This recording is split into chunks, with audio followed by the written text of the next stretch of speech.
there will be people who are killed by AI who should not have been killed. That is a certainty if artificial intelligence becomes a core part of the way that we fight wars. Alors vous vous demandez sûrement, c'est qui ce hippie en tongs et en chemise hawaïenne qui parle de tuer des gens avec une IA ? Et je vais vous répondre, ce gars, il s'attaque à l'un des oligopoles les plus robustes des États-Unis. Parce que chaque année, les Américains ils dépensent près de 1000 milliards de dollars dans la défense. C'est plus que les budgets militaires de la Chine, la Russie, l'Inde, l'Arabie Saoudite et la France réunis. Et cet argent, il va quasiment toujours aux mêmes 5 entreprises. Lockheed Martin, Raytheon, Northrop Grumman, Boeing et General Dynamics. Et depuis 30 ans, ces 5-là, ils se partagent le plus gros budget de la planète sans que personne n'arrive vraiment à rentrer dans ce comité extrêmement restreint. Sauf qu'en 2017, un nouveau gars débarque. Il a 24 ans et il arbore une magnifique chemise hawaïenne. Ce gars décide de s'attaquer à l'oligopole le plus verrouillé d'Amérique, en construisant des armes, des drones autonomes, des missiles, des systèmes de surveillance alimentés par l'intelligence artificielle. Aujourd'hui, son entreprise elle vaut plus de 30 milliards de dollars et signe des contrats énormes avec l'armée américaine. Ce gars, c'est Palmer Luckey. Et son histoire, c'est pas juste celle d'un génie excentrique, c'est celle de la disruption d'un système que tout le monde pensait incassable. Comment prendre un secteur figé depuis 80 ans et le faire exploser avec les méthodes des startups. Et pourquoi ça va peut-être pas juste changer les États-Unis, mais aussi la façon dont le monde entier fera la guerre demain. On est en 1992 à Long Beach en Californie. Et le petit Palmer Luckey vient de naître. Son père est vendeur en concession automobile et sa mère est femme au foyer. Elle fait l'école à la maison en Palmer et a ses 3 sœurs. Sauf que Palmer, il est tout seul. Et donc, il s'ennuie. Et quand il s'ennuie, lui, son occupation, c'est démonter des trucs. Des téléphones, des ordis, en fait un peu tous les appareils qu'il peut récupérer. Et très vite, le garage familial, il va se transformer en atelier. Et lui, il construit pas des maquettes de train. Palmer, son délire, c'est beaucoup plus de fabriquer des bobines Tesla, des railguns, des lasers. Et il bricole des trucs suffisamment dangereux pour qu'un jour, il arrive à se brûler la rétine. Mais à côté de tout ça, Palmer, il a une obsession. La réalité virtuelle. Et il est absolument convaincu que c'est la prochaine grande révolution technologique. Le problème, c'est qu'en 2009, tout le monde a abandonné la VR. Les casques de l'époque étaient lourds, flous, avec un champ de vision minuscule. Mais il les achète quand même. Lui, il adore cette technologie. Si bien qu'il va finir par avoir une collection de plus de 50 modèles différents. Sauf que, je vous l'ai dit, ils sont nuls quoi. Alors il décide d'en construire un meilleur lui-même dans son garage, avec des lentilles grand angle et des écrans LCD de smartphone. Son premier prototype, il l'appelle PR1 pour Prototype Rift One. C'est moche, c'est lourd, mais le champ de vision, il est large. Et pour la première fois, un casque VR donne pas envie de vomir au bout de 5 minutes. Et entre 2009 et 2012, il va pas arrêter d'en fabriquer des nouveaux. Et il va finir par concevoir son 6e prototype et va le baptiser le Rift. Et celui-là, il est vraiment pas mal en fait. Et Palmer, il partage ses avancées sur un petit forum de passionnés sous le pseudo de Palmer Tech. Et un jour, un nom apparaît dans ses messages privés, John Carmack, le créateur de Doom et de Quake, un des programmateurs les plus légendaires de l'histoire du jeu vidéo. Et il va lui demander s'il peut tester un prototype. John Carmack was one of my heroes growing up. I was working on my VR technology, and nobody was paying attention to VR back then. It was kind of a crazy person thing, but I was posting about it on this internet forum. And then John Carmack started posting on that same forum, and then he ended up seeing the work I was doing on the Oculus Rift, and he said, "Hey, Palmer, can I buy one of these from you?" I said, "Well, I'm not really selling these yet, but I'd be happy to lend it to you for free." And so I sent it to him. He ended up writing a review and posting it on his blog and said it was the best VR experience the world has ever seen. En juin 2012, Carmack va faire une démo du casque de Palmer à l'E3, le plus gros salon de jeux vidéo au monde, en le branchant à une version de Doom 3.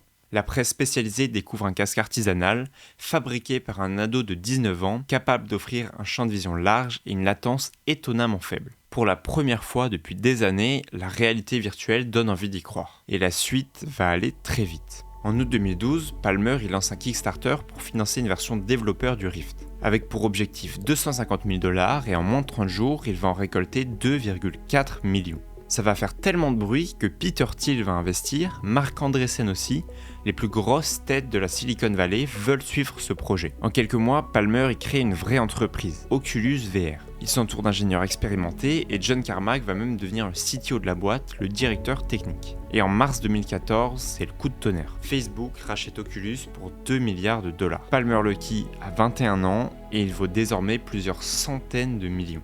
Mark Zuckerberg, lui aussi, il est convaincu que la VR, c'est la prochaine grande plateforme. Il veut que Facebook soit plus un fil d'actualité, mais un monde immersif. Et Oculus, c'est la fondation de cette vision. Pendant un temps, ça fonctionne. Palmer, avec son style, disons, original, il incarne cette énergie que Facebook veut montrer. Un jeune talent audacieux. Sauf que cette lune de miel, elle va pas durer très très longtemps. Chez Facebook, la transition, elle est brutale. Les ingénieurs d'Oculus qui bossaient dans une ambiance de start-up, ils découvrent quelque chose de beaucoup plus convenu et beaucoup plus corporate. Palmer, il est pas fait pour ce monde. Et petit à petit, ils perdent de l'influence sur les décisions stratégiques. L'Oculus Rift sort en 2016, mais c'est déjà plus vraiment son produit. Et c'est à ce moment précis que ça va vraiment basculer. On est en septembre 2016, en pleine élection présidentielle américaine, avec Donald Trump contre Hillary Clinton. Le site The Daily Beast publie une enquête et révèle que Palmer Luckey a fait un don personnel de $10 000 à Nimble America, un groupe pro-Trump qui diffuse des mèmes politiques en ligne. Chez Facebook, c'est la panique, la pression interne est massive et des employés exigent son départ. La direction veut étouffer la polémique et Palmer va publier un communiqué d'excuses qu'on le pousse à écrire. Et quelques mois plus tard, au printemps 2017, il finira par être poussé vers la sortie. Officiellement, c'est une séparation à l'amiable. Officieusement, tout le monde sait que c'est lié à cette histoire. John Carmack finira par avouer des années plus tard que c'était une sorte de chasse aux sorcières en interne. Et Zuckerberg, en fait, il avait probablement même pas d'avis tranché sur la question, il a juste cédé sous la pression des équipes.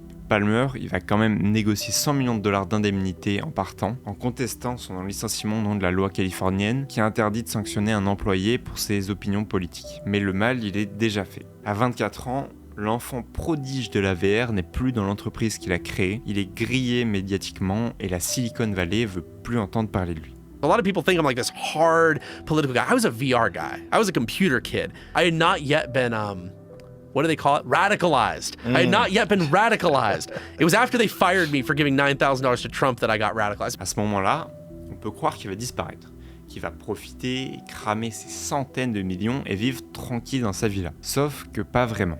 En fait, ce que je vous ai pas dit, c'est qu'à 18 ans, il travaillait comme technicien au Mixed Reality Lab de l'USC, un labo de recherche sur les interfaces immersives. Et là-bas, il bossait sur un projet qui s'appelle BraveMind, un programme de l'armée américaine qui utilise la réalité virtuelle pour traiter le stress post-traumatique des vétérans de retour d'Irak et d'Afghanistan.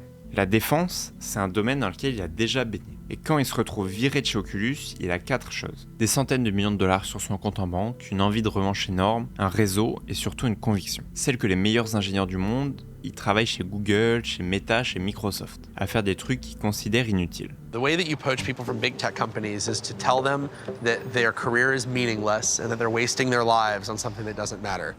Et pendant ce temps-là, le Pentagone utilise des systèmes qui datent des années 90. Palmer, il est convaincu que ce décalage, c'est un vrai risque pour les États-Unis. Et le 6 juin 2017, il fonde Anduril Industries. Et pour comprendre pourquoi Anduril a explosé, il suffit pas de comprendre seulement la vision de Palmer. Il faut comprendre le système auquel il s'attaque. Et ce système, c'est l'un des oligopoles les plus vieux et les plus puissants du monde. Pour bien comprendre ce qu'Anduril est en train de faire, il faut d'abord remonter en 1945. À la fin de la Seconde Guerre mondiale, les États-Unis sortent du conflit en superpuissance militaire. Et pour s'assurer de garder cette avance, le Pentagone y met en place un système d'achat d'armes qui paraît plutôt malin. Ce système, il s'appelle le Cost Plus. Le principe est simple. Une entreprise va développer un système d'armes pour le compte de l'armée, elle facture tous ses coûts au gouvernement et par-dessus, elle ajoute une marge fixe. Donc c'est super intelligent pour inciter les entreprises à développer de nouveaux projets sans prendre trop de risques. Sauf que ça veut dire que plus le projet coûte cher, plus elle gagne d'argent. Et plus il dure longtemps, plus elle gagne d'argent aussi. Donc ce système, finalement,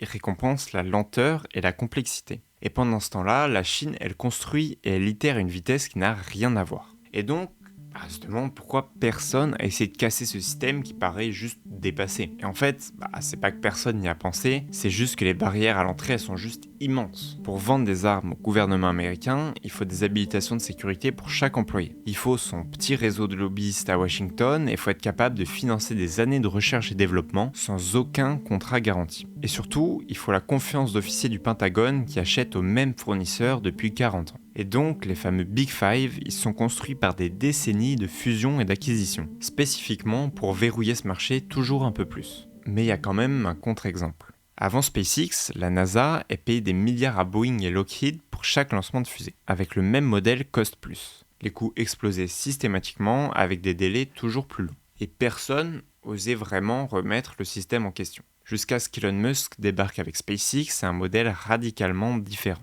Le fixed price, donc un prix fixe, et si la fusée coûte plus cher que prévu, c'est SpaceX qui paye, pas le contribuable américain. Et le résultat final de tout ça, c'est que le coût d'un lancement spatial a été divisé par 10 en quelques années seulement. Et c'est exactement le même système qu'Anduril applique, mais cette fois-ci à la défense. Ils autofinancent leur recherche et développement, ils ne demandent pas au Pentagone de payer les prototypes. Ils construisent des produits finis, prêts à l'emploi et les vendent à prix fixe. Et si le produit coûte plus cher que prévu, ils absorbent eux-mêmes la perte. Ça permet d'aligner les intérêts, ça compresse les délais de plusieurs années à plusieurs mois et ça donne à Anduril des marges brutes estimées à 40-45%. Et pour vous donner une idée, Lockheed Martin, sur ses gros contrats cost plus, il tourne plus aux alentours de 10%. The United States needs to stop being the world police, and instead, we need to become the world's gun store. You gotta keep stuff in stock. You need to be reasonably priced. You need to not arbitrarily cut off allies, and because we're going in and telling them our weapons are expensive, they're never in stock, we never deliver them to you, and also we're going to tell you what to do with them if we ever do give you to them. Mais concrètement, qu'est-ce qu'ils vendent ?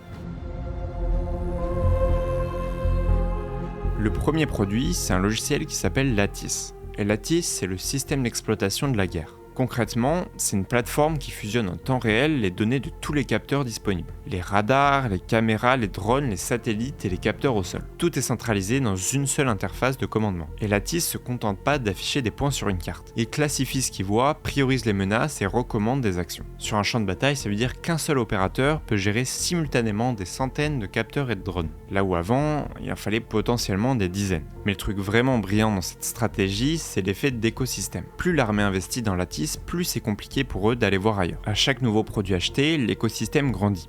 Et plus il grandit, plus il va devenir incontournable. Exactement comme iOS pour Apple, t'achètes un iPhone et après tu restes dans l'écosystème. Tu vas finir par acheter des AirPods, un Mac et toutes les petites familles. Là c'est pareil, sauf que c'est des armes. Mais donc il n'y a pas que le logiciel, il y a tout le hardware qui va avec autour. Il y a Ghost Shark, des drones sous-marins autonomes. Ils ont notamment signé un contrat de 1,1 milliard avec l'Australie pour ça. Fury, un avion de combat autonome à réaction. Roadrunner, un intercepteur réutilisable. Barracuda, un ensemble de missiles. Altus, des munitions rôdeuses déjà déployées en Ukraine. Sentry Tower, des tours de surveillance autonomes. Et elles couvrent déjà plus de 30% de la frontière sud des États-Unis. Et chacun de ces produits, il est conçu pour être fabriqué en masse et à bas coût. We're designing weapons that can be made in existing American industrial capacity. So like we make this line of cruise missiles. It can be made with 10 tools that all exist in every automotive plant.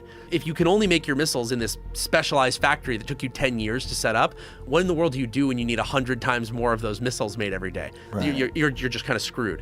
Et fabriquer en masse, ça veut dire qu'il faut une usine. Et donc Palmer en 2025, il annonce la construction d'une méga-usine dans l'Ohio. Il l'a baptisée Arsenal One, un clin d'œil à l'arsenal de la démocratie de Roosevelt pendant la Seconde Guerre mondiale. Presque 500 000 m², 910 millions de dollars d'investissement et 4000 emplois promis d'ici 2035. L'objectif, c'est produire des dizaines de milliers de systèmes autonomes par an, avec une main-d'œuvre formée rapidement et des matériaux standardisés. Le premier produit sorti de la chaîne, c'est le Fury, l'avion de combat autonome.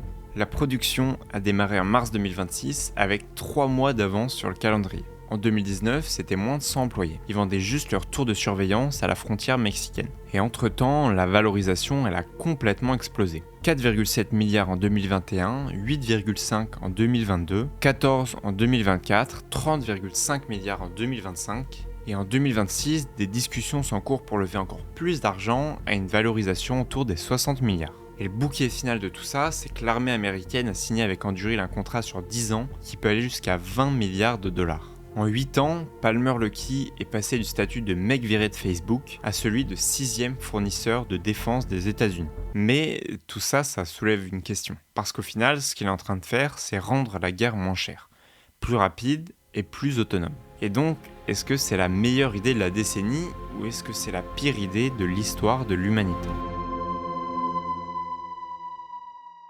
Pour comprendre l'urgence avec laquelle Palmer Luckey travaille, il faut comprendre un objectif qui circule en interne. China 27. Anything we're working on, anything that we're investing in, needs to be built with the assumption that sometime in 2027, China is going to move on Taiwan. Imagine how stupid I'll feel if I spend hundreds of millions of dollars building some new weapon system that I know is not going to come into service until the 2030s. Wouldn't I feel pretty stupid if there's a gigantic fight and I've spent all my money on something that wasn't ready in time? On peut se dire que c'est simplement la parano d'un tech bro un petit peu perché, mais la Chine, elle a 300 fois la capacité de construction navale des États-Unis. China has 300 times more naval shipbuilding capacity than the United States. The time that it takes us to build one aircraft carrier, they could build 300. Et avec les cycles de développement des anciens constructeurs, le Pentagone, il peut juste pas suivre. Et donc chez Anduril, chaque produit, il est pensé comme une réponse à un scénario précis. Le scénario Taïwan.